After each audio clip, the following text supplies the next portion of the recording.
Stranded in space on a ship crashing into the atmosphere of an unknown planet, Emil Spencer knew that the only way to survive would be by his own wits and guile. He vowed that somehow he would find and slay the titanic cosmic beast that put him in this predicament, VY-572. With every installment, we follow Emil's explorations and discoveries on this journey of revenge against all odds. I'm Midnight Jester, and this is the Left Behind Starforge series. Last session is the one where it all came to a head. All of this build-up, this preamble, sessions after sessions of building up an army and anticipating when the Imperium is going to arrive, and then they did arrive and it was too late and they took the prisoners and then we were chasing them for sessions. All of these things we've been waiting for so long finally came to a head last session. We had arrived in orbit of a planet known as Osolok, an ice world that is not currently inhabited, though clearly had some ruins from other... There's a derelict there. There used to be something there, and so the Imperium had stopped over to fuel up. Beowulf and Newton's Folly were in orbit, able to plan out a little bit, and not going over every single detail. Basically, it all revolved around the idea of we needed to properly identify these ships so that we could prepare the device that we have that can make them all have an electrical burst that would hopefully disable them. It took some scanning, it took some doing to figure that out, it took some computer work to process what are some likely candidates, and then once we had that ready, we then had to deliver it, because it turned out that you had to do it pretty close. They were offline. You couldn't just send the signal through the sector net. We were going to have to be able to be in proximity to just kind of give out a radio burst that would actually set it off. So there was a battle between Beowulf and Newton's Folly and the two Imperium kind of bombarding warships, with the Prophet Margin being the third ship that was left down on Osolok. Newton's Folly and Beowulf maneuvered them into the right position, and through a thrilling battle of twists and turns, eventually, we did indeed set off the device, disabling both of them. That's where we left off. We still have not dealt at all with the prisoners down below. Now, they were having their own little firefight. We had revealed during the vignette that the way that the prisoners were able to stage their revolt, which is buying us this moment, this ability to catch up with the fleet, one of the Vault Hunter prisoners named Link revealed that they did have a stowed-away, secreted device kept in her hair. She got it out of the tangle where it had been hidden. It was this stone that could be crushed that would allow her to stop time from her perspective for 1 minute, roughly. After making sure that everybody was going to be on board doing their part, they elected that next time the door opened, Link was going to use the device, get them weapons. They were going to use them in order to gun down the people at the doorway and make their way through the ship, trying to take over. Now, last we checked in with any of that, we've not really seen specifically how that's gone down. We've been keeping track of it via a progress clock. There is a 4 clock set on the prisoners just being utterly wiped out, because they're outnumbered. They're doomed. Unless we help them, they're not going to make it on their own. They're going to put up quite a showing, it's probably the type of thing where we would roll on some oracles to find out, how well did they do when that clock runs out, but they're not going to win. No version of this has them actually taking over the ship. But they'd probably take out a fair number of Vault Hunters with them, and that's the sort of thing we determine. Now, at the moment, they are 2 segments out of 4 on that, so they've definitely lost some numbers. A lot of people have died in this process, but they've continued their way through the ship. They've certainly gotten out of their holding area. They've gotten weapons to enough people that they're able to kind of take over a section and, maintain a sort of control and probe forward at times and have a holding area of their own that is not where there are incinerators or anything like that the Imperium can take over so that they can tend to their wounded. This is a protracted conflict of its own. This is not happening over, minutes. This is hours of work, all of this stuff, the space battle before and what's going on the Prophet Margin. These are long conflicts. And so there's enough time for there to be kind of, skirmishes and then pulling back, things like that. And so for today's session, I would love to set a vignette because we left off at 0 momentum. We were kind of on the downswing at the end of last session that we just happened to make it all work with a match.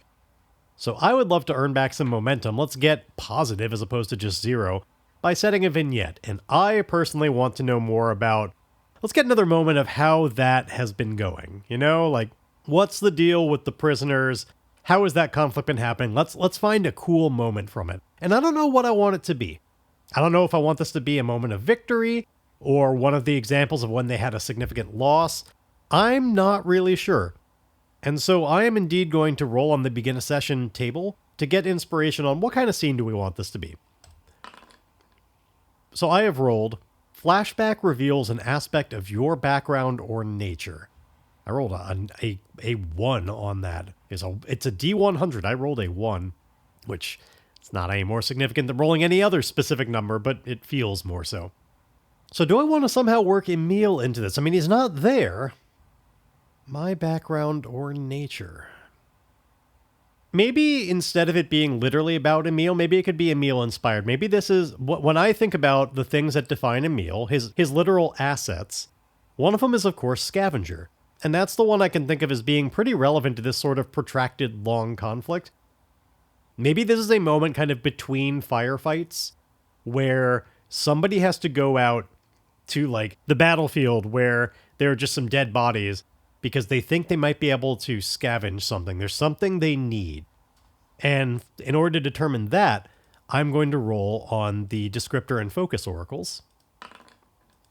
I rolled, actually another one. I 2 D100 rolls in a row rolled a 1. I'm starting to get nervous about how I'm going to be rolling this session, but anyway, let's get them out of the way now. And then, so the descriptor was a 1, focus was 69, so, you know, at least it ended nice. But I rolled abandoned and rendezvous. I suppose you could have already known that if you had the table pulled up on your end. I gave the numbers. Abandoned rendezvous, which does seem pretty fitting for exactly what I was describing about, like, going back to the battlefield. And, like, it's all abandoned now. Nobody's there anymore. The fight does not go on. I think both sides have kind of pulled back a little bit. Each side needs to tend to their wounded. Like, neither side is coming out ahead right now. And so there's just kind of this neutral zone where they've both pulled back. Now, unfortunately, because that is so related to what I was trying to describe anyway, it's not immediately giving me great inspiration for what is the thing that we're hoping to scavenge from there. But somebody has to go ahead. Oh, and this should totally be Splinter. Splinter is still alive as far as we know. And Splinter was absolutely the type of scouting person to, like, be the one to secretly go ahead and try and find this thing. So what does Splinter want? I don't think it could be something as good as, like, a weapon. Like, I don't think either side would leave those behind. It's probably more related to something they need medically. Oh, you know what? It could be, like, let's just keep this simple. It's unfortunate, but, you know, there are dead bodies on the ground there, and they just need more, like, rags and stuff to be able to try and staunch bleeding, to tie off wounds. Splinter is back on the battlefield just trying to find anything that can be torn off of. Ideally, the Imperium. Splinter is looking to leave the Vault Hunter bodies alone. But the Imperium bodies find just, like, any bits of fabric that can be torn off in nice long strips, scavenging things like that. And let's see, maybe something else. I'm going to roll in an oracle here, actually, for this vignette. Well, I guess I've done a few of those, but the one I mean is I am going to ask the oracle a yes or no question. This is just going to be 50-50. Does Splinter, in scavenging this just kind of mundane stuff, find anything, like, noteworthy or unexpected there? I rolled a yes. Okay. So Splinter is going through getting all this stuff, but their eyes catch something unexpected. And so I'm going to roll another descriptor in focus. This time I got lost commodity. That makes me think of something that just has more sentimental value than like something that they otherwise need. Like the immediate vision I had was more lost currency, like a commodity thing, something you would trade. So I thought of like an old coin or something, or maybe, yeah, let's do it like this. One of the Imperium members, you know, Splinter is going there, like tearing off bits of fabric and stuff, And in so doing, when tearing off a section of this Imperium soldier's shirt, it reveals a necklace below that's just simple, it's just like a cord that has hanging from it a particular kind of iron coin that is not really used for trade as much as it just has the significance of this is somebody who truly believed in swearing iron vows. Like, the mystical value of that. We've talked about how not everybody literally means it anymore. It's pretty rare, but this is somebody who, based on this necklace, did attach some kind of, like, real religious sort of significance to it. This is somebody who truly would have carried that iron on them at all times to literally be able to swear on iron at any moment and not just, like, say it. We mentioned in the past, most people it's just a saying. This was somebody who would literally do it. And so Splinter sees this, and I think Splinter has a touch of that inside as well. Yeah, Let's make this a full moment where when Splinter sees this, Splinter just kind of, without thinking, touches at their throat area, and we see them reveal their own. It's not matching, it's not like a BFF necklace or something, but it's a different design of the same idea. It's their own version of the iron coin that you carry in order to swear iron vows. And so Splinter just kind of grabs at that a little bit, holds it as if feeling kind of like a warmth from it, and then maybe Splinter then returns like whatever strip they were about to rip off, because this happened like midway through that process. Splinter then abandons ripping off the cloth from this particular Imperium person and moves on to a different one. Like, they then give this soldier the same kind of deference. And that's all. That's it for the vignette, but it's worth a +1. Now our momentum is at least positive. It has absolutely no ability to help us, but it's that one step farther away from hurting us. And you know what? I'll take that. Now, however, we're going to have to work to earn this momentum back. So for a little bit of a refresher of how we're doing as we go into all this, when we get back to what's going on with Emil on the Beowulf, as I said, our momentum is at 1, our health is at 1, our spirit is at 1, our supply is at 0. The integrity of our starship is at 0. Our EMP energy, 0. We're pretty low on a lot of meters right now. And we don't really have time to sit around and recharge or do anything. We know that clock, or actually we don't, Emil does not know that clock is going to keep advancing, that the prisoners are in trouble, but what he does know is eventually the ships that are currently disabled, they're going to get over that and be back. So they're at least fighting that clock that he knows of. That one I'm not going to make a literal clock. I think that's going to take long enough that's only going to happen if we truly just like sat around to like heal ourselves and shit like that. Like if we really took our time making recovery moves, but not going to do that. What we do need to do though is we need to find out where the prisoners are. Now, I've changed my mind a little bit on how like mechanically I want to represent this. Last session, I had identify location of prisoners as one of the objectives in a combat. I don't know that that's the best fit anymore. I think I would just like that to be just part of the ways that we're making progress on rescue the prisoners, the vow. I don't think we need to identify the location as a separate, dangerous track. I'm just getting rid of that. I'm pretending that one never existed, which is fine. We never made progress on it to begin with, so it might as well have not existed. Taking that one back out. It is, however, the next thing we need to do. So I think this is the time where we need to finally have them in character find out for sure that they are on the profit margin. And then from there, it's kind of about getting to their exact location and getting down there. But I think this can be resolved in just one roll. At the very least, determining that they're on that ship and that we should be heading down. Now, I don't think that we're going to send all the ships down to the ground. I expect that Newton's Folly is going to want to stay, like, just in case anything happens up above. We want the covering fire. We don't want to be sitting ducks. But we'll get to that. Let's do this one move at a time. I could do this as gather information. I mentioned in the past that it felt a little bit weird to, like, gather the information for stuff we already know, because as a move, that one kind of, the answer changes based on how well you roll. But I do think it is the most fitting one. We are trying to search for clues of where are the prisoners, and this is us deducing from everything we know about, like, the fact that the one ship isn't a warship, the fact that it's on the ground. Also, I think this is us like listening in, trying to intercept any kind of radio chatter, and like tuning in as best we can to try and hear anything that's being talked about on any of the ships. It's going to be hard. We have to amplify signals tremendously because, they're not just like broadcasting this, but we can maybe pick it up if we do it just right. And maybe we can hear about the gunfire. And, we're not doing this from orbit. I think this is being done once again with like the remaining snub fighters that we have are flying around on the surface. Like some of them are flying in space by the disabled ships, and some of them are flying down by the one on the ground. We're trying to pick up any chatter by getting microphones closer and then really turning up the gain, doing what we can to tune in and scan for anything that's just escaping the ships. Anyway, let's gather information. So it's a wits roll, which it always is. I don't think there's any reason that we should get any bonus on this. And I could have tried to secure an advantage on this somehow, but I'm not really clear what I would do to do that.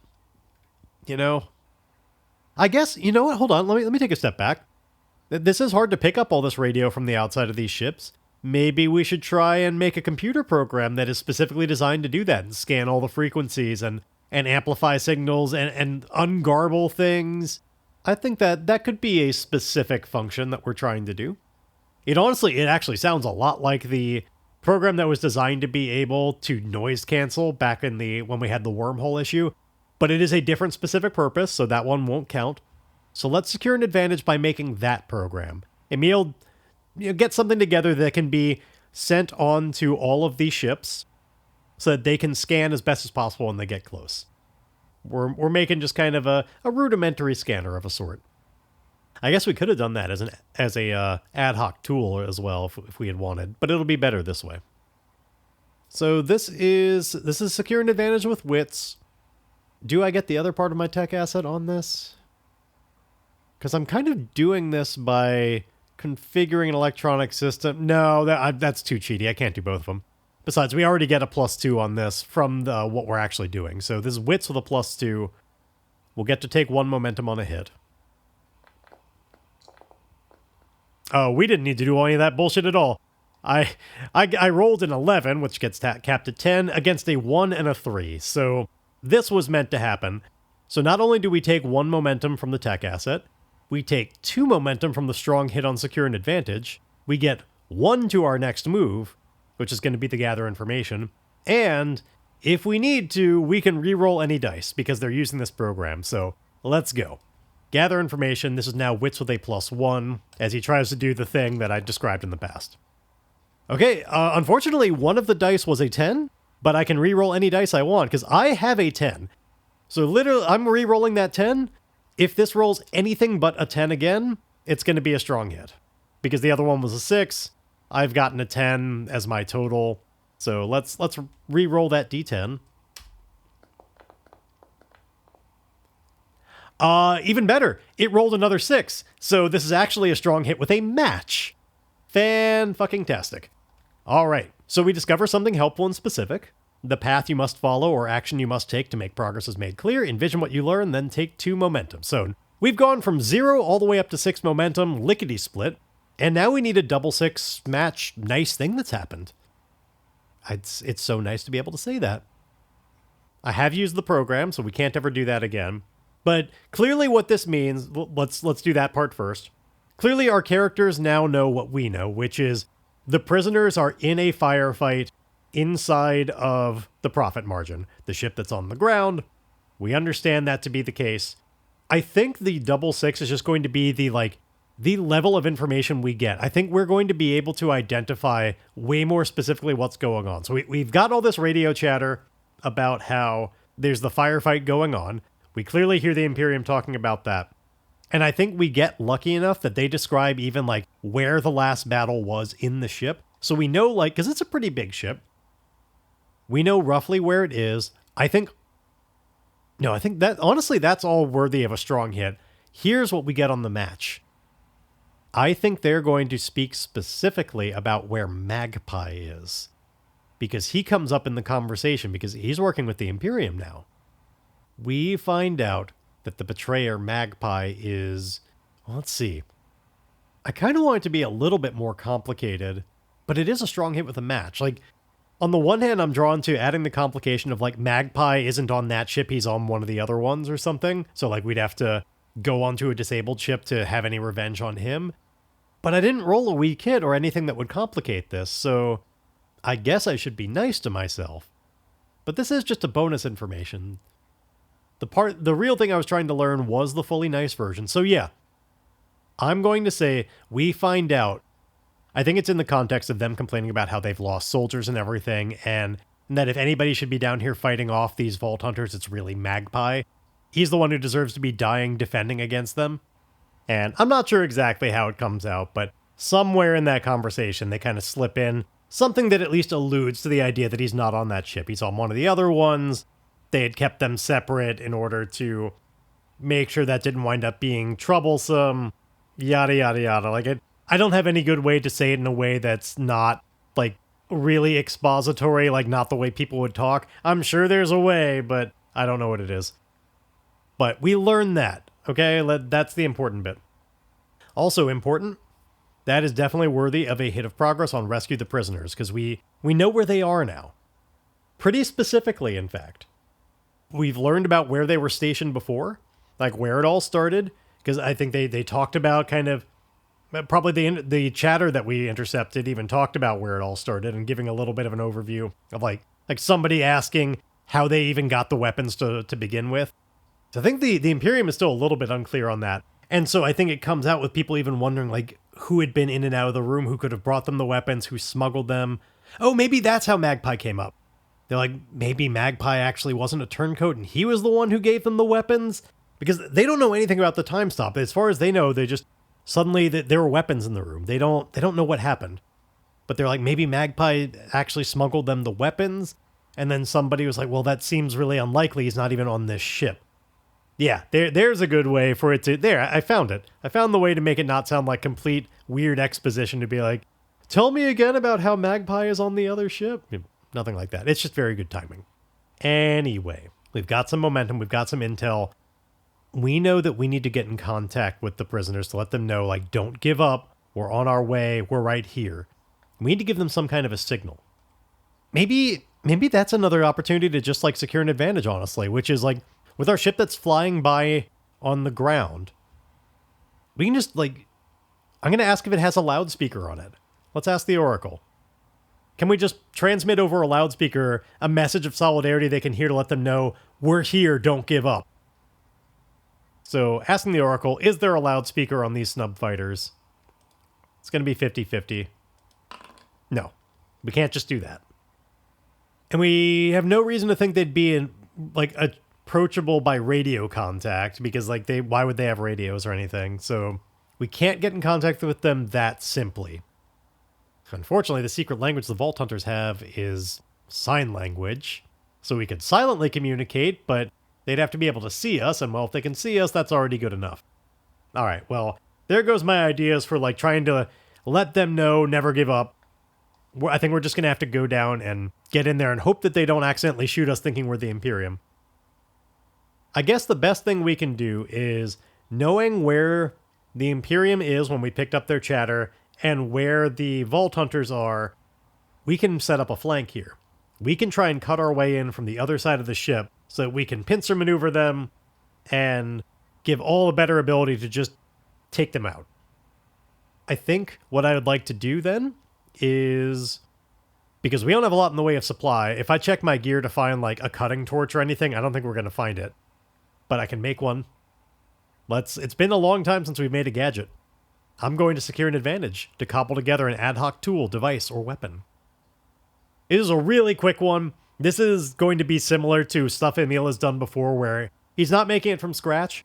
This is just modifying some settings on a gun the way he's done before to make it work better as just a cutting torch.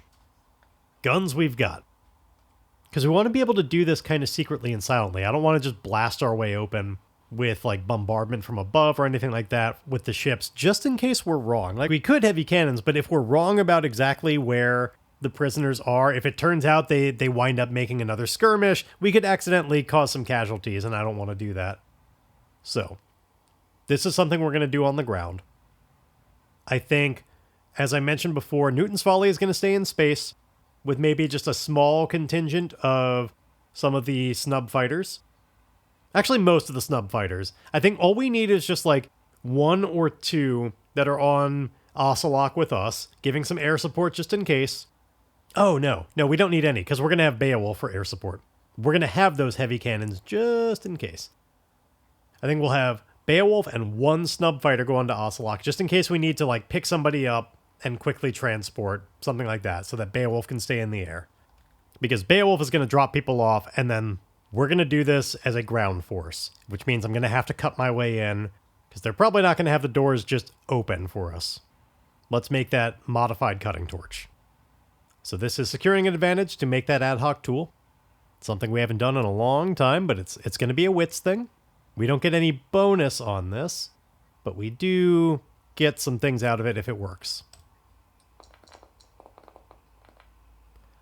I got another strong hit with a match. A 9 versus double 5s. We succeed. Take 2 momentum. Add 1 on our next move.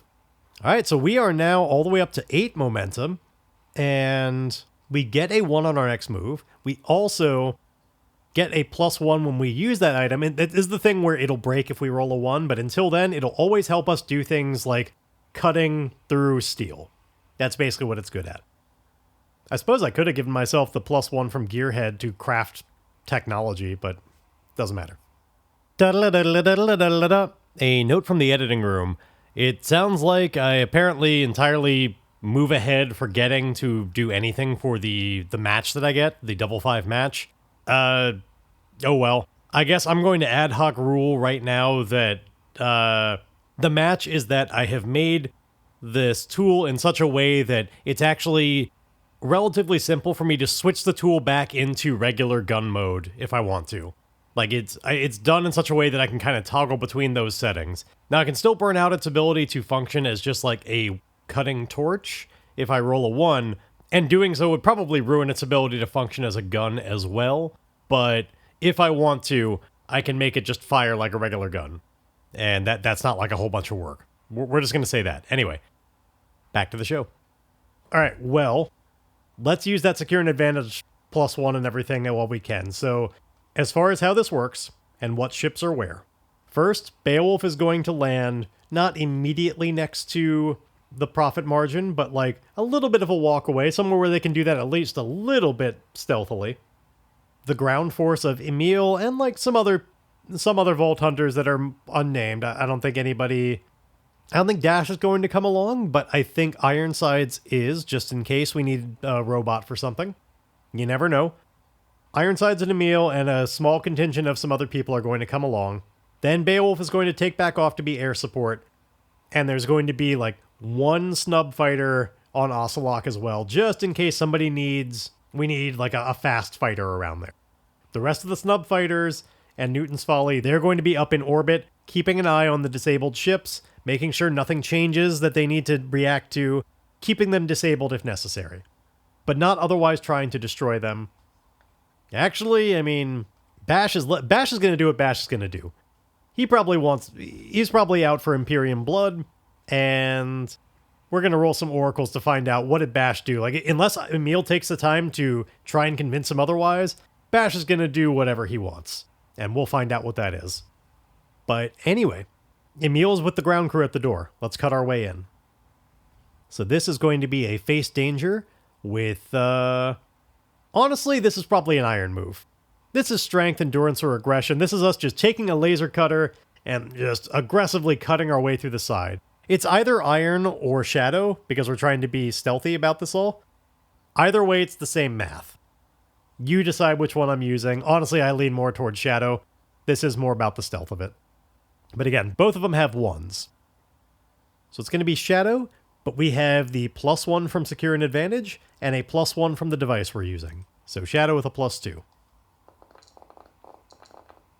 Okay, I did not roll a 1, so the device does still work. I did roll a miss, but I can burn momentum to make it a strong hit.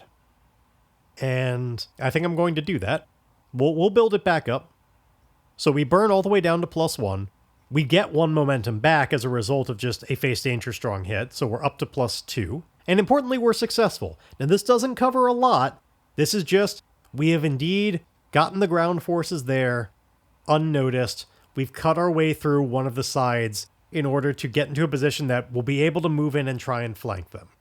Now, I don't think this alone is worthy of more progress on rescuing the prisoners. This is just allowing us to get into our position to do the next thing. Now, here's the thing. I only have 5 progress on rescue the prisoners right now, and things have been going so well that I'm worried that, honestly, I don't know how many more things I could justify needing, like being worthy of milestones before I just finish this vow, which wouldn't allow it to be all that complicated. I mean, granted, it could turn up to be a weak hit, and that could make it more complicated. Like, that could be its own issue. But I want more things to resolve, things that stand in the way beyond just, we roll a battle move, we take out the Imperium inside here, rescue the prisoners, and then move on. Like, I want more to have to contend with. I don't think this entire game I've rolled on this Oracle before, but I'm going to roll on Story Complication. And I get trusted information is shown to be false. Now, my most immediate thought on that is that it's the information about, like, the positioning of people. Our assumptions of who is where on the ship could be wrong.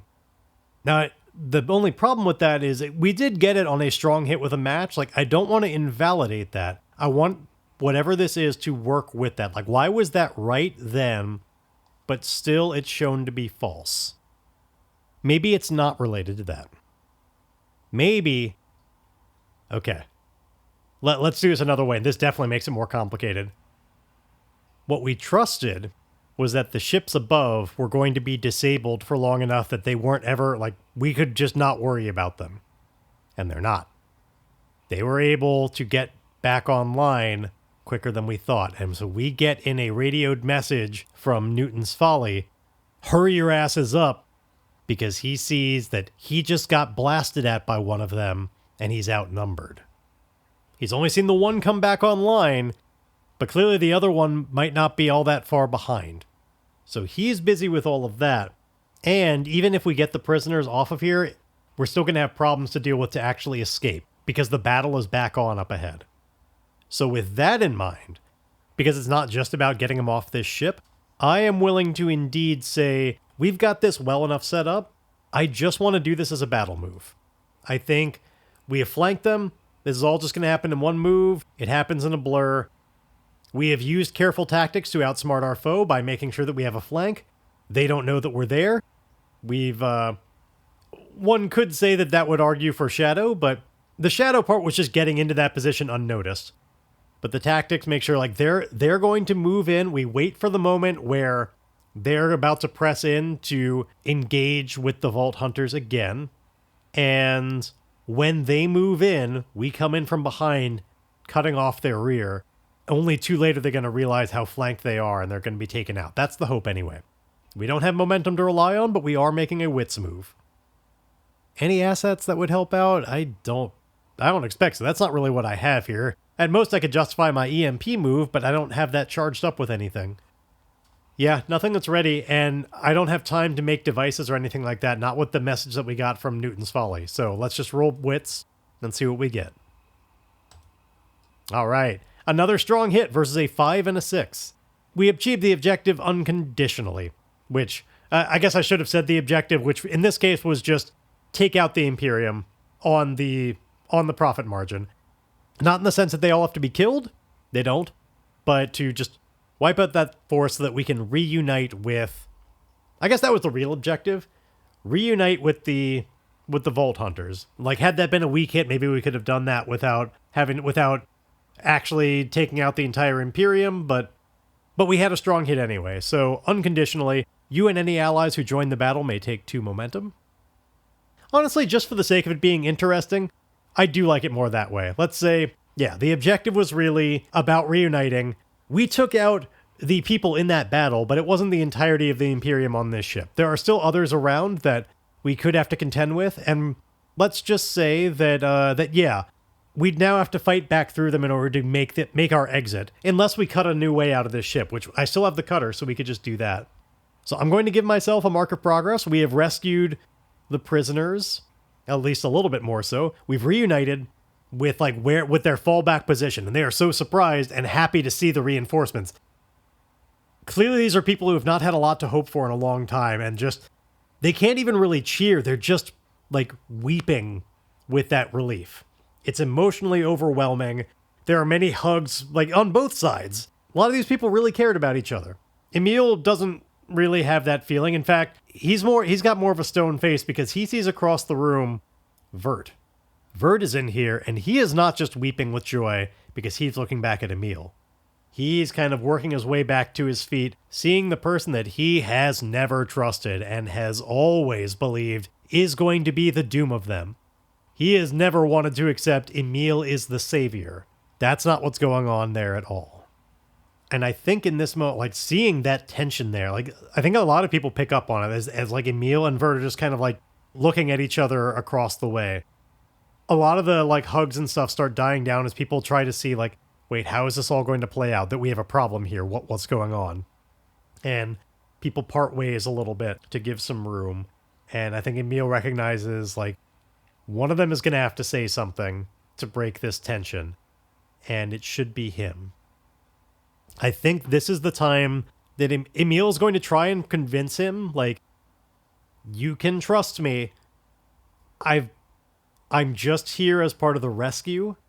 We have the Beowulf here. We're sorry that it was so late in coming, but we never gave up trying to find you. We're going to get you home. Just come along with me and this whole nightmare can end. So that's definitely a compel move. Because Vert is stubborn, and he may be more of the mind of, I'll go, but not with you. And of course, it's Emil's ship now, which Vert doesn't know. So anyway, we are compelling with heart. We are definitely trying to pacify this situation and say, it's all okay now. I am so sorry that it took so long to get here. It's been an incredible amount of effort being held up at every step along the way. I'm not looking to say that our experience has been worse than yours. It probably hasn't. But it's not been without issue and trials and giving it my all for weeks now, just so that I can offer you this opportunity now to come along with me on the Beowulf and go home. I think part of the other reason why this is a role is reasonably Vert and everybody are kind of wondering, yeah, rescue us from this situation, but home? What home now? It's all destroyed. Or might as well be the Imperium knows where it is. We can't go home again. This is what's on the line. So we're going to roll to see, can Emil overcome that kind of challenge to what he's trying to make happen here? And of course, that he's talking with somebody who would blame him for all of that. Reasonably. There's an argument to be made. They'd still have a home if Emil had never gone there. The only reason the Imperium found out about them is because of Emil. So, let's make this compel roll with heart. See how that goes down. Alright. I have a weak hit.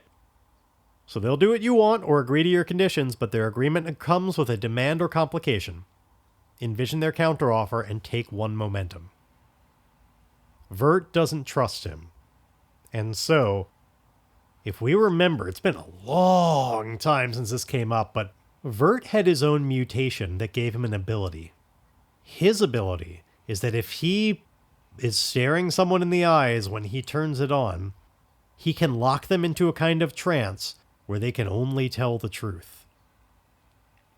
He needs Emil to subject himself to this, I will only tell the truth, because he thinks Emil's a fucking Weasley liar. And he's kind of not, he's more Weasley than liar. He's not a very good liar. But he needs Emil to subject himself to this while Vert asks him anything he wants. Vert needs a lot of assurances before he is willing to go anywhere with Emil. Alternatively, he will happily leave with all of his Vault Hunter brethren and leave Emil behind to the Imperium. Because he is definitely up for that. Ooh, God, it just occurred to me, something separate from all that. We should find Vert's armor. It's got to be on this ship somewhere. They would have stripped him of it. Actually, That may be the source of some rolls. I'm not going to determine the answer there. That could be some ways to get some more progress though too, because that's some good shit. Anyway, I think Emil is willing to accept that. Emil believes in his heart of hearts that he has nothing to hide here, and so they make room, and this looming presence compared to Emil. He's like, Vert is much taller even without the armor, though it's not as significant when he's not wearing it. Much taller than Emil. Stands at least a good head taller than him, looking down at this smaller man, in his eyes in so many ways. And then his eyes kind of flare, the pupils dilate in this moment, and it becomes clear, like, the power is active. Like, if we were seeing this in a TV show, it would do that kind of effect where, like, you both zoom in the camera while pulling it back at the same time, so the background is just kind of getting farther away, or getting that might be the opposite. You might have to push in while zooming out. I forget which way, but we just see like the background pull away from Emil's head, and he is locked in this kind of trance. Why are you the one offering me a ride on the Beowulf? Why am I not talking to Tycoon right now? And Emil, in his trance, just says, Tycoon made it back too late. He had found Newton's Folly with Captain Bash. They had both arrived, but it was too late. The Imperium had already left Concord. I came back with him. Tycoon was not willing to go along. He thought it was too dangerous to pursue. He was unwilling to try and chase down the Imperium to find you. He thought that you were a lost cause. I argued that it was not too late, that we could keep pursuing, that we could catch up, and that we did stand a chance to make it before you got to the prison. Tycoon being unwilling to come along, he gave me the Beowulf, saying that it was better suited for this purpose than him. I am now the captain of the Beowulf. And Vert, definitely, like, taken a bit aback by that, it is very strange for him and not comfortable to hear the idea that a Vault Hunter ship is now in control of Emil. And he says, and what's your plan at this point? We have no home. Where are you going to bring us? And Emil, despite being in a trance, has a bit of a pause before he can come up with the proper way to answer this question. And he says, I'm going to bring them back to Cinder with me. And Vert raises an eyebrow at that phrasing and says, what do you mean, them? And Emil says, I'm going to leave you here to die. And everybody, like, it is such a shocking moment that Vert isn't able to keep his power going, and so Emil is broken from the trance. And Emil registers the words he just said, and there's a surprise on his face, like he didn't know that was the truth either. And now it's out there, and everybody in the room realizes that was definitively the truth. And Emil, as it registers that everybody knows that and everybody heard it and everything, he simply says, all right, yeah, I said the ugly thing. I guess in my heart of hearts, Vert, you've lost all your chances with me. I tried to extend an olive branch too many times, and I guess we're just beyond the point where we're ever going to trust each other. And it's too late for us. Yeah, I'm going to leave you here. You're not coming aboard the Beowulf. Maybe you can get yourself rescued some other way. Maybe you can take over this ship. I don't care. It's not my problem. But to everybody else in this room, it is equally true that I also said, you can all come aboard with me on the Beowulf and come back to Cinder. You know that is just as true as what I said to him. So if you're not Vert, there's nothing to be intimidated about. I'm going to make another compel move here. And in this moment, we are going to feature the fact that Cypher is still alive in here. And Cypher remembers that Vert was one of the key people to get Magpie in charge. And in addition to all of that, Cypher has a +1 at managing a crew, which I'm going to say is relevant enough that when she chimes in to point out this idea that, Emil doesn't know. Emil doesn't know what Vert did with Magpie, but she knows how to work people, particularly when they are part of a crew, like she's talking to a big crowd like this. It's going to be relevant enough. Cypher is going to give a +1, as she chimes in about Vert's betrayal, and that they should side with Emil on this. Because after all, look what happened last time Vert tried to say Emil was the problem. She argues nobody should have sided with him then, and we shouldn't side with him now. She's the first to stand by Emil. This is definitely going to be worthy of developing our relationship later, but we'll get to that later. First, let's do this compel move. So this is going to be... man, I'm actually kind of torn on this. I don't think this is heart, what Emil is doing. I think this is much more iron. This is kind of in the territory of threatening or inciting. Like, yeah, he's saying you guys are all safe, but like it's got enough malevolent tone behind it all that I feel this is not charming. This is not pacifying the situation. I mean, it vaguely is, but I'm going to say iron, but I have the +1 from Cypher. As we try and just have everybody steal their resolve and say, yeah, fuck that guy. Oh, miss with a match, 7 match. I've never been so happy to see one. I feel like this is the perfect moment. So Emil and Cypher, they think that they've got like everybody convinced. Like this was the right thing. Cypher drew the line in the sand and joined Emil, certain that everybody was going to follow her in saying, fuck Vert. No, clearly enough of the people who have survived in here were on Magpie's side. And Vert has been the one like healing during the battle and everything. They don't really like the way Emil has put it. They don't like how Cypher has put it. Emil and Cypher are on and Ironsides, he's still in there. Ironsides is still in here as well. The three of them are on their own against a very ugly room. Everybody. This is why it's a full-on match. If it were just a miss, they wouldn't listen, but they wouldn't have turned. The match is what is making everybody like, they're now all enemies. They know that they need to take over the Beowulf. I think we are going to utterly fill the Beowulf mutiny clock here. Now, in fairness, this is kind of a version of the Beowulf mutiny clock, because the people on board, like anybody that is still manning the Beowulf in the skies, like this is only the people that are on the ground crew with Emil, and then any of the prisoners. Anybody who is here right now who has turned on Emil and Cypher. Oh, and you know what? Valkyrie is still here as well. Valkyrie would definitely be on the side of Emil and Cypher. Given everything that went down with her and Magpie and how Vert was on the side of ousting her from power, it would be Emil and Valkyrie and Magpie and then Ironsides. They'd all be on one side versus everybody else here. Anybody still stationed on the Beowulf, like Dash and various other nameless Vault Hunters, they're going to be still fine. But this is the moment where that all pays off. Everybody turns. And I think, they're in the thick of it right now. They're a bit surrounded. And it becomes clear they are about to be stranded here, because everybody is going to race back to the Beowulf, take it over, leave the three of them behind. Oh my god, usually I'm horrified to see a miss with a match with one that high. I think it is such a perfect moment for it. I'm in love with this.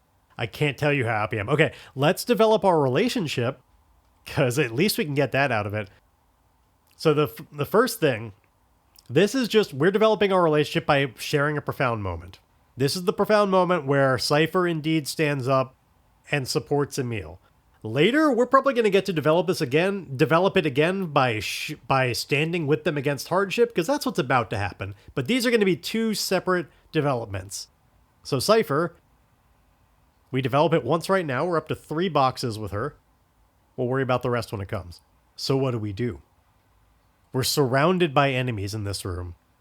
We need to get back to the ship before they do. Perhaps this is worthy of a scene challenge, because the race is on. Let's begin the scene. We definitely don't have a clear advantage. We are not ready to act. We are unprepared or outmatched. This is formidable. Absolutely. This is a complex challenge all about escaping this area with not only these people that we have to outrun, the Imperium still has some soldiers here. We have to get to our exit. We have to hail the Beowulf, which is not on the ground right now. Get back to... Well, I guess that's... That part's probably not a problem. The Beowulf is probably going to land when they see us emerge. They're probably set up to do that. I mean, obviously, we'd have a pickup strategy. So We need to be able to get out of the ship and then get onto the Beowulf itself before they've stopped us or killed us or whatever. Who knows what their tactics are going to be. So the objective is get to the Beowulf first. Formidable challenge. And this has a 4-segment tension clock on it, as they always do. All right, it's time to face danger or secure an advantage to take action. There's probably at least a little bit of a tension, but like nobody has been the first to bolt or do anything. It's all kind of like people looming in, encroaching, making it clear like, we don't stand with you. But because nobody has nobody has dropped the flag to like start the race or whatever, maybe there is a moment here to secure an advantage before we do our first thing that just makes this the actual race. Oh my God. I know what it could be. Okay.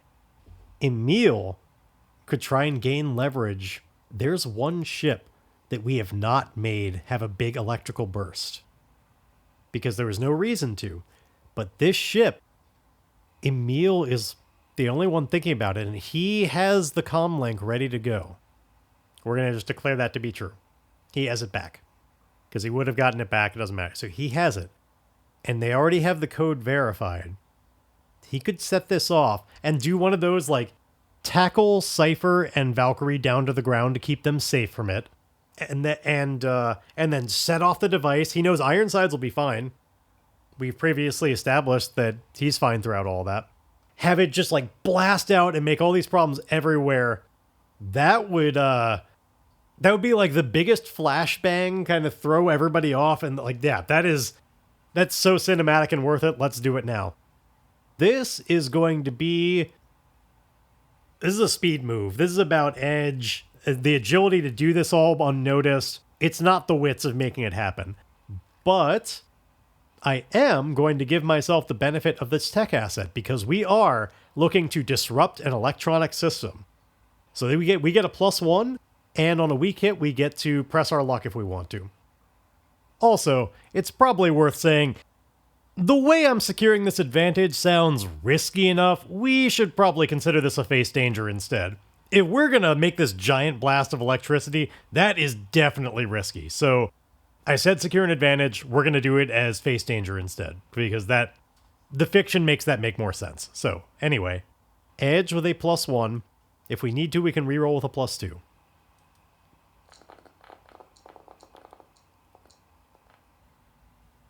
Okay, but we get a strong hit anyway, so there's no reason to do that. It was so close that the second die was hovering around. It wanted so badly to land on a 7 strong hit with a match. It turned into a 7 and a 3 strong hit, so I'll take it. But we're successful. We simply get to mark progress. If I had gotten that strong hit with a match, we could have marked progress twice, but I didn't, so oh well. But we mark progress, we get our first box out of 10. Still got a long way to go. We gotta start somewhere. Emil tackles Cypher down to the ground and sets off the device. Just blasts out everywhere. There's like fires around it. A lot of people are knocked off their feet. Everybody but Ironsides, who just stands there and it like washes over them. There's all kind of like panels everywhere kind of shatter. There's glass. It's a fuck fest. It really makes a big problem. Like this big of a burst. I think some amount of the members are shocked by it. Because, it's supposed to be a lethal dose of electricity. There's probably some people that are dead. I'm going to roll an oracle on that. Let's find out really quickly. I'm going to say it is likely that some people are dead. Did that kill some of the Vault Hunters? Yes, it did. Though on 50-50, it would not have. So some, not many, but there are a few that got a lethal dose of that. Those that were closer to like kind of the walls where things burst out totally died. Some are just shocked. Some are like maybe one or two are incapacitated.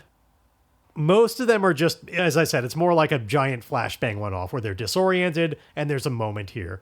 That also probably fucked up a lot of the Imperium people as well, but it has very much opened up a possible way for Emil and Valkyrie and Cypher and Ironsides to get out of just the middle of being surrounded by antagonists. So now Emil gathers up Cypher and Valkyrie, does the quickest, just like, "Are you okay? Okay, run!" and they're hustling together with Ironsides. I wonder, can Ironsides, can he move quickly? I'm asking the Oracle on this as well. Like, is this the type of thing where it makes sense for us to, like, just be carried by Ironsides as he just hustles his robot legs? I mean, if Ironsides is willing to do that, I suppose. I'm asking the Oracle, is Ironsides a fast robot or a slow robot? 50-50. Is he a fast robot? No, he is not. Okay. I don't think he is, like, slow. Like, he'll be able to... Well, maybe. Actually, I'm going to say on unlikely, is he, like, noteworthily slow? Like, he is not going to be able to keep up with us. We're going to have to leave him behind, sort of thing. Is Ironsides slow on unlikely? No, he is not. I rolled an exact 50 on that, which means on 50-50, that would have been a yes. But okay, Ironsides is going to be able to keep up. We don't have to worry about that. But he's not faster enough that it's worth us just like being carried by him. So the four of them just bolting back towards... I think the main goal that Emil has is like he needs to... Let's see, does he think it would be faster to run his way out? Or likely lose them, get to another spot where he can cut his way out is probably the faster way to do this. But he'd have to lose the group, which is going to involve stealth, and he's not very good at that. And they're so surrounded. I think... one step at a time. First, they need to just get out of this room, get away from all these people that are currently surrounding them. That's definitely a face danger with Edge, as they just need to get the fuck out of here, avoid all these people, leave them behind, get past them all, no longer be surrounded. So we're going to do that. Face danger with Edge. All right, we got a strong hit. So we get to mark progress. We did not have a match, so we don't get to mark it twice. But hey, that is now 2 whole boxes of progress out of 10. All we've managed to do is get out of the immediate, like, grabbing reach of everybody else in the room as they're shaking off, like, the initial shock from the blast. You know, it doesn't last long. They shake it off pretty quickly.